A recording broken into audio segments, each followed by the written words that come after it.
Alrighty, what's up, chat? How's it going? Nope, that's not how we start. Hello there, internet. How's it going? Welcome back to the show. My name's Pat, and today we're gonna be playing a little Drawception. Thought we'd hit up the lobbies here and see what they have to offer.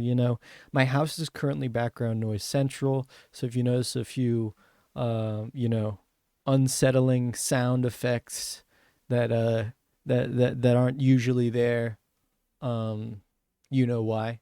There's some cleaning going on. There's some movie watching going on. It's a busy place in here. It's like a 24/7 party over here. Anywhere I am, pretty much is always a 24/7 party. So that's not particularly surprising to hear that my house is the same way. But you know, um, okay, let's look for our prompts here. Human, I remember your dust catchers. I I have a sneaking suspicion that they used the wrong form of your there, but we'll let that slide. Funny fries we can do. I'm a funny guy, so I can draw some funny fries. Alrighty then. You know, it being summer and all, I haven't really had much of that school thing, that thing they call school, to to lean back on as a sense of as a point of security for me, which it typically is. I have somewhere that I know I have to go the next day, and it's kind of a reason for me to go to bed early because I know I gotta wake up.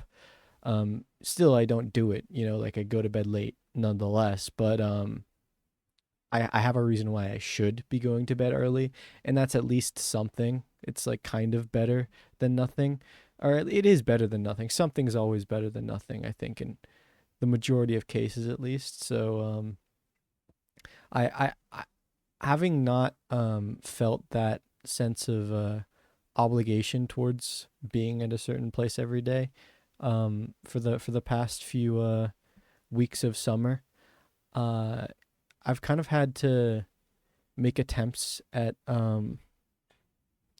getting myself to create obligations or like figure out reasons why I should wake up early or like why I should go to bed on a at a reasonable hour. Like I have to force those upon myself because no one else is gonna do it for me. Which is kind of an aspect of adult life that I would imagine you have to get used to at some point. Um, I'm not quite there yet, but maybe I will be at a later date. Um, and I haven't, as much as I've been trying, I haven't really had the opportunity to necessarily perfect the art of enforcing productivity upon myself, mostly because other things like give me excuses to not have to be productive. Because I'd love to set a schedule for myself and say, okay, I'm gonna make like 2,000 videos over the next 3 months. Like I'm never gonna relent. The grind is never gonna stop. I'm not gonna let up. This is gonna be all time peak for the channel. I'm gonna draw every day. I'm gonna improve all my skills that I've ever wanted to. I'm gonna finish every video that I've planned that I haven't gotten the chance to get around to yet. Um, but I just have so many reasons to say I would rather just do this and say I'm busy today and not have to worry about figuring stuff out for myself. Um, and it's a very desirable option to be able to just fall back on something. That's kind of what school was to me. Obviously I'm going to be going to school again. But for this brief period in which I'm not, it gets a guy thinking. Um, and at a certain point, school's going to be gone for me. I'm not going to have that as an anchor, and that's not going to be something that I'm able to rely on all the time. So I think it's good. It's good to think about just the ways in which I rely on it and how I can substitute it for myself in my life. I haven't exactly found what that is just yet. And I'd love for that to be YouTube, but I just can't foresee it working out all that well for me. And apart from the structure and everything, one of the things I missed the most um about school thus far is being on the bus, I would say. Not that I did it a whole often. Not that I did it very often. I was trying to say not that I did it a whole lot, and then I was also trying to say not that I did it very often at the same time, and then my brain canceled out and made me say something different. You know how that happens. Um, but being on the bus is such a unique experience because you're so uncomfortable, or at least I am. I don't know that everyone is, but I'm so uncomfortable, and I don't want to sit next to anyone because I don't want to make them uncomfortable. Because I know if someone sits next to me, I'm instantly 10 times less comfortable. And so you try really hard to get a seat where no one else is sitting next to you. Um, and then inevitably, the bus fills up, more people get on, and you're not able to have that luxury anymore. But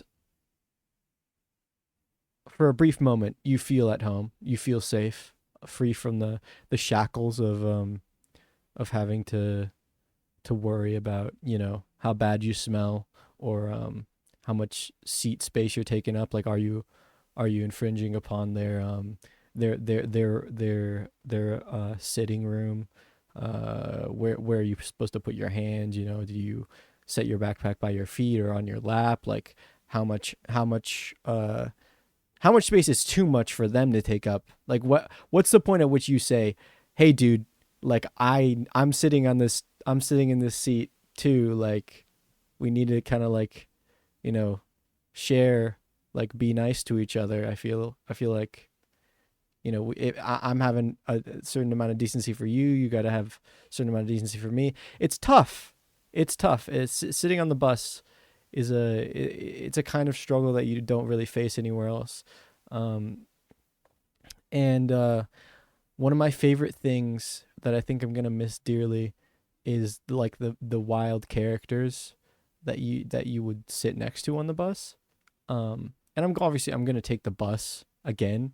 I'm probably going to take the bus to school for the foreseeable future.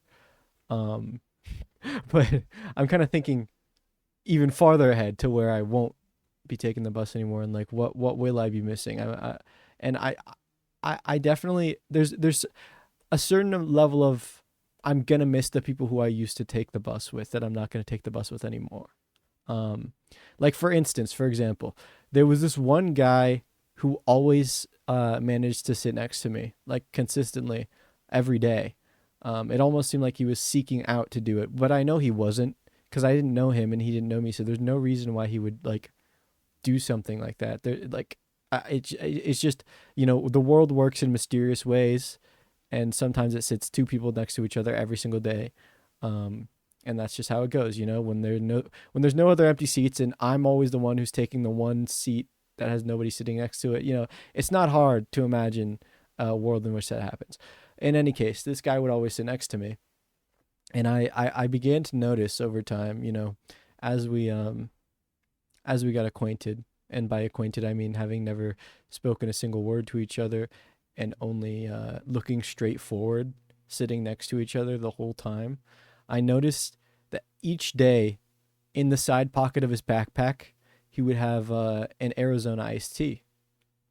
And I thought, huh, like that's interesting.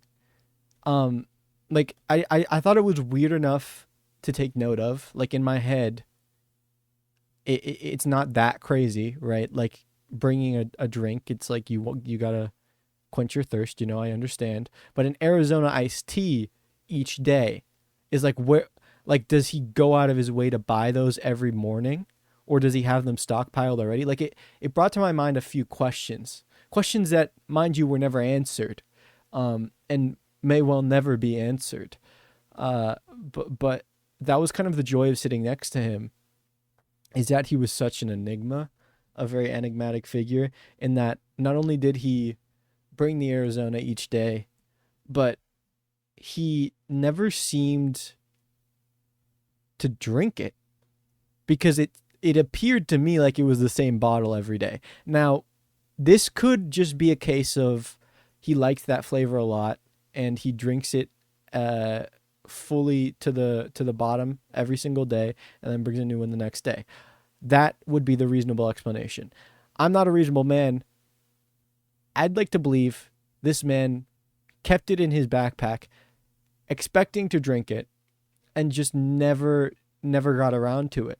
So it sat there for the entire year, waiting to be sipped upon, and it never got its time in the in the limelight. And I'm just now realizing that I didn't even follow a prompt because I was busy talking, and I just drew fries, and not even very good fries at that. So somebody's gonna be upset at me for that. In any case, he uh he really bewildered me in a way that I didn't think a man ever could.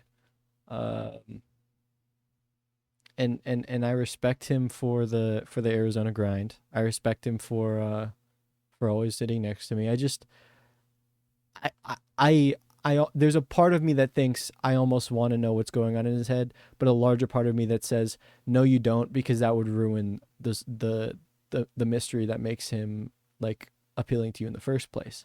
As soon as I know what he's about, I'm not going to be interested anymore.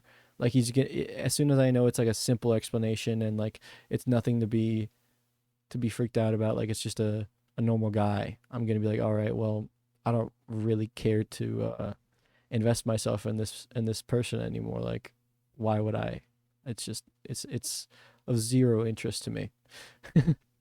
and and that's kind of what I miss most about high school, are those people who you see and have like small little thoughts in the back of your mind about, where you're like, huh, that's like an interesting thing. I wonder what the reason behind that is. And it gets you thinking, and you never really stop thinking, because you never get a solid answer.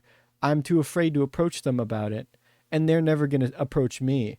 So I'm never going to really get definitive closure on this question that I'm dying to have answered.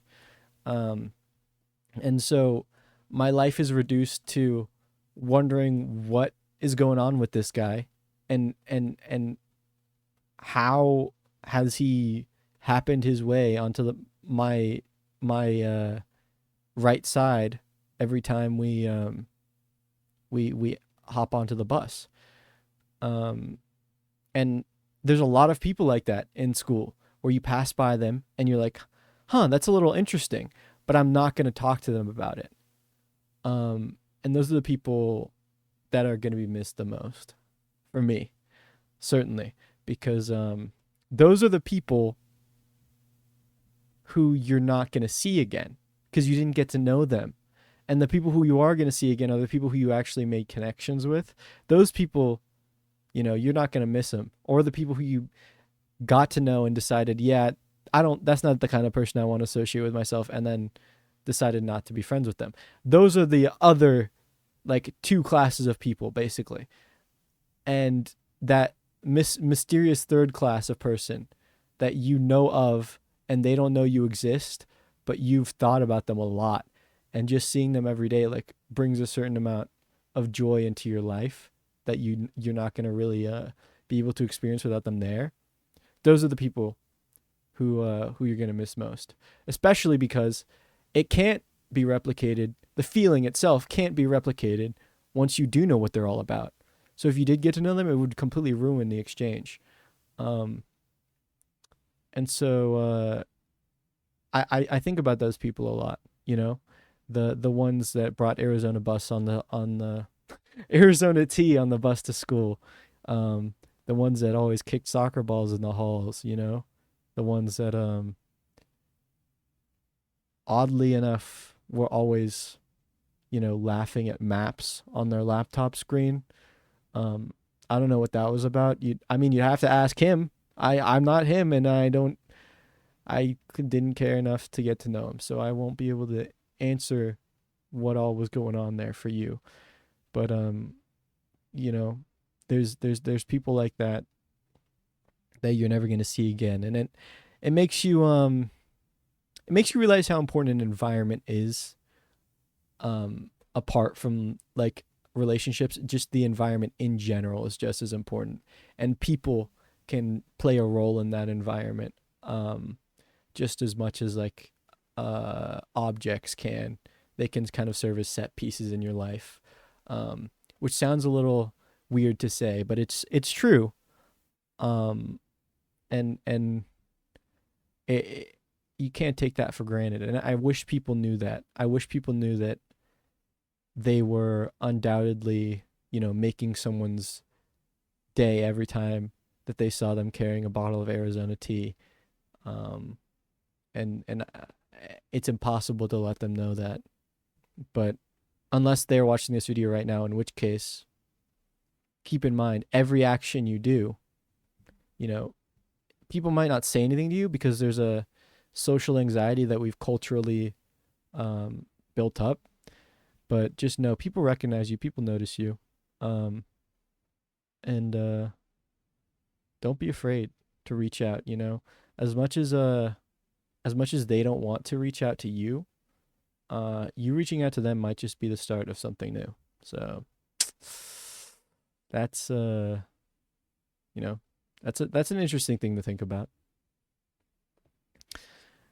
Um, all right, that's beautiful. Is that not beautiful? I feel like that's pretty beautiful. I feel like that's pretty dang awesome, if I do say so myself. Better than the fries, which, was for an actual game. So we kind of fumbled on that front, but it's whatever. You can't win them all. You can't win them all. In fact, you lose most of them. I like to say that. That's one of my favorite sayings. You can't win them all. In fact, you lose most of them. Because it's true. And it's not a common saying. It's of my invention. As far as I know, no one's ever said it before. So I'd like to think I invented it. All right. But in any case, that's all I got for you today. Thank you so very much for your time. I've been Pat, and you've been great. Until next time, kick rocks, pal. See ya.